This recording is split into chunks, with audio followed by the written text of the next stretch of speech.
Hi everybody, this is my video essay slash podcast on where the crawdads sing, so spoilers ahead. So I bet most of you have heard of this movie, either because Reese Witherspoon is the executive producer, or because of the book, or maybe it's because of the author and her scandal about, the possible... Well, I'll just let you read the headlines. There's also a chance that you're seeing this movie because of Daisy Edgar Jones, who is the star of this movie, and let me just say, she did an incredible job in this movie. I'm not really that familiar with her work. I have seen a couple of her things, but she really did a great job with the material given to her. Now, getting back into the movie, did I think this was a cinematic masterpiece? No. Did I thoroughly enjoy this movie? Not really. But did I pay $10 for it? Yes. Now, don't get me wrong, there were parts of this movie that I thoroughly enjoyed and, almost had tears running down my face, and some parts I did have tears running down my face. So this movie's genre is drama and mystery. I did not think this movie was a mystery, and the movie, in my opinion, did not treat this movie like a mystery. Let me explain. So the movie has two main love interests. Their names are Chase and Tate. Tate is who we are introduced to first. Tate is the boy that she met as a child, and they grow up together, kind of, not really. He's also a marsh boy, and then he grows up and he wants to go into biology. He uses his skills and then wants to go to university. And then Chase, he grows up in the city. He's super fake throughout the movie, and he's kind of creepy. To the audience, he's creepy, but Kaya thinks he's great. So we spend the first hour of the movie basically talking about Kara's backstory, and I'm going to talk about that in the second part of this video essay. Sporadically throughout the movie, we have this trial, and the movie does not pay enough attention to the trial, and I feel like the movie doesn't care about the trial. We don't care about the trial. At least to me, I did not care about the trial. I know I was reading some articles and some fans cared about the trial. I just didn't care because I already knew what was going to happen, and I think the movie made it quite obvious what was going to happen. Let me explain why I knew how it was going to happen. So in the very beginning of the movie, Chase takes Kaya to this tower thing overseeing, and one of the boards in the tower thing is loose, and she notices it, and the camera pays very close attention to that, and it stays with it. And Max, in the very beginning of the movie, before that scene, they show his body. That was a big indicator that was how he was going to die, and she was the only person from the movie standpoint that knew about Back's spot and that knew that was a broken plate. Another indicator that towards the end of the movie, the shell, that she was the only person that really knew anything about the marsh, obviously because marsh girl, but that would have been towards the end of the movie. Another indicator, which was more subtle, which would be when her lawyer was asking her, hey, I want you to take the stand. She was adamantly, no, I will not take the stand, and gave this big speech. That's the kind person you truly are. You're never gonna see me like that. Want me to beg for my life? I don't have it in me. In a movie, this is kind of my opinion, but in my movie watching experience, and from my parents are telling me this, it's when a character's I don't want to take the stand, it's because they did it. It's because they just don't want to lie under oath. For me, I knew she did it just because the movie wasn't going in a direction where the movie was that great of a movie for it to just mind blow me to the point where it's oh wow, it wasn't her. Because towards the end of the movie, they were trying to be oh, it could have been Tate. Oh, it could have been Maybelline jumping. Oh, it could have been Chase. No, it wasn't any of these people because you only spent 20 minutes developing their getaway. So one of the main themes in this movie is isolation. Kaya, our main character, is known as Marsh Girl. She is called that throughout the movie, and she is known as Marsh Girl by literally everyone in this town. She is a girl, she grew up in the 1950s, I believe, and she is just an outcast. Her father is an abusive father. Her mother walks out because her mother can't take the abuse anymore, and then slowly, one by one, each of her siblings, she has 5 siblings, follow suit. And so Kaya is left all alone to take care of her father. And one of her lines that she says is, I'm paraphrasing, but that she learned how to survive by just staying away, just leaving her father alone. And that was her coping strategy, that was her survival. So that is another main theme of the movie is survival. Her father keeps her very isolated in the few scenes that we like see them interact. He doesn't really want her to talk to anyone. He doesn't want her to go to school. She doesn't like wear shoes or anything. And so she was being raised to be isolated. She was being raised to just not want these things.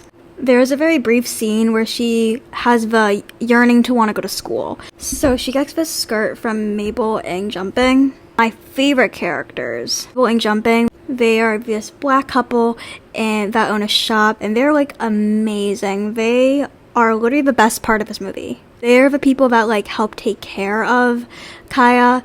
On the way to school, she sees this guy, this older man, and he's like, you have as much right to go to school as the other kids, because she's very like, should I go to school, should I not? Because she sees all these other kids and she's like, well, I don't look like that, you know, that feeling of like, well, I don't belong here. The teacher then makes her take like a 10-second spelling test to test her intelligence, and then like she doesn't do well, and then she just runs away, because obviously she would run away because she felt embarrassed. And so this further builds up this isolation, that she's different than other people, that she can't learn because she doesn't have the tools to be with the other kids, because they're so much more advanced than her in her mind. Like, no one explained to her, like, oh, we can tutor you, or oh, we can help you, like, we can do these things. It's not till she's like 16 or 15 or however old she is that Tate comes along and is like, hey, I can teach you how to read. This brings me to the next point about sense of belonging and loneliness. When Kai was a little girl, she watched her mother walk out on her.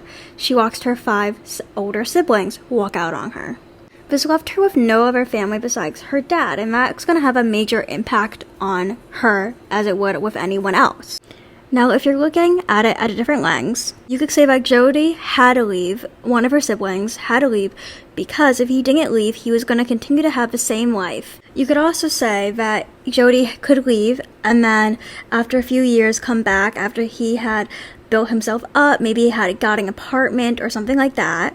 You could also say Jody could just leave and never come back and say, you know, I need to be independent, I just can't be around this anymore. All 3 options, right? Because I think all 3 of the siblings were like still children, like they were all minors. They couldn't have made all of these complex decisions. They weren't ready, and they shouldn't have had to make these complex decisions. For them in that moment, it might have been very binary, thinking of, I have to get out of here or else I'm never gonna leave. It would have been very like fight or flight thinking, you know, very survival like thinking to get out of that abusive situation. Now, I'm not trying to make excuses, because I do feel like one of them could have taken Kaya, but 1, it's a story. 2, yes, this does happen in real life. And then 3, giving other options.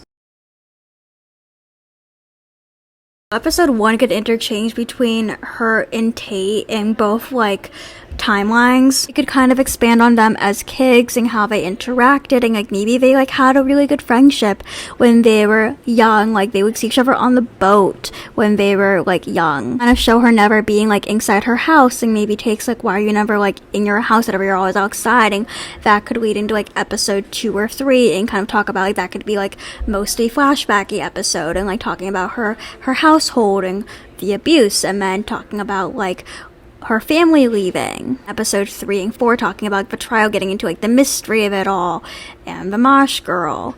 And it could lead into like 4 and 5 talking like how the people treat her and stuff like that.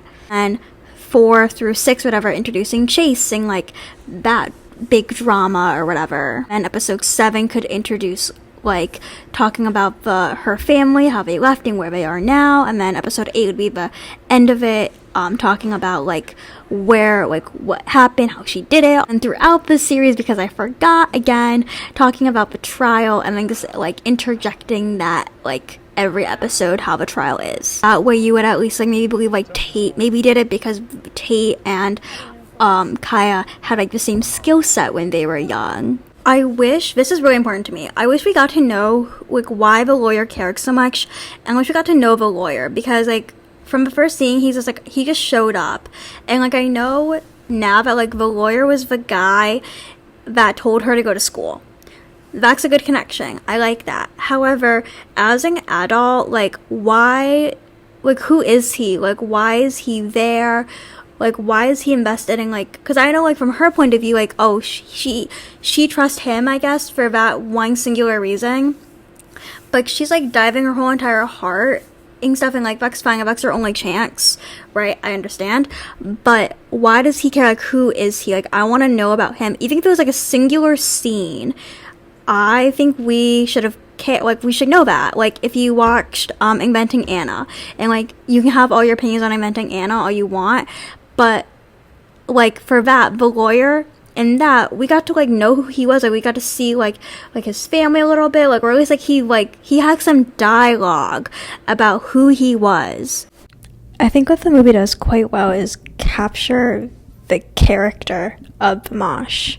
There were some unbelievably stunning shots of nature, of the flowers, of the shells, of everything that you would see in swampland. Like, that's what it is.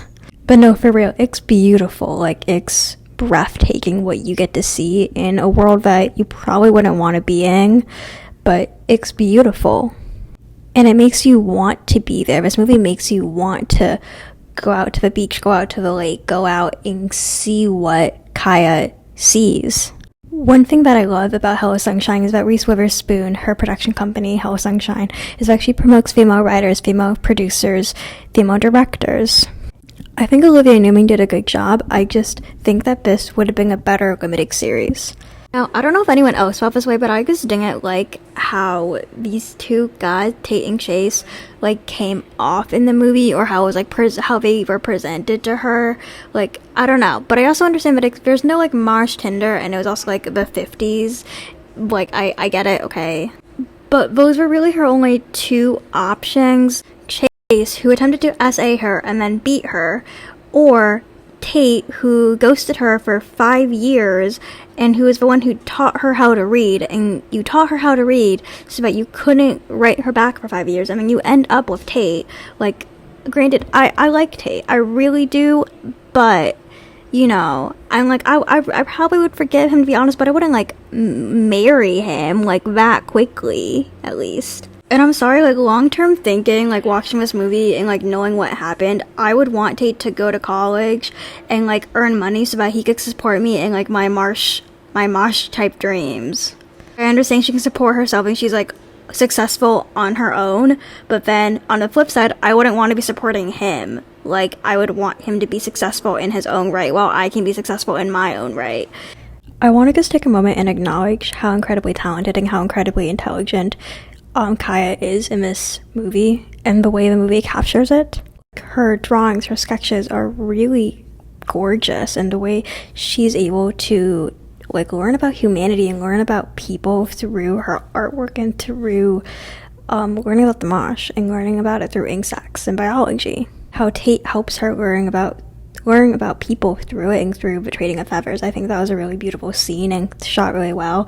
The only cringeworthy scene was, like, them dancing around. That was kind of weird, but still cute, just odd. But Kaya is an odd girl, so, you know. Thank you for watching this video. I filmed this video, like, the recording of it, on a stairwell, so sorry for the terrible audio. I hope you enjoyed it otherwise, and hopefully more videos to come.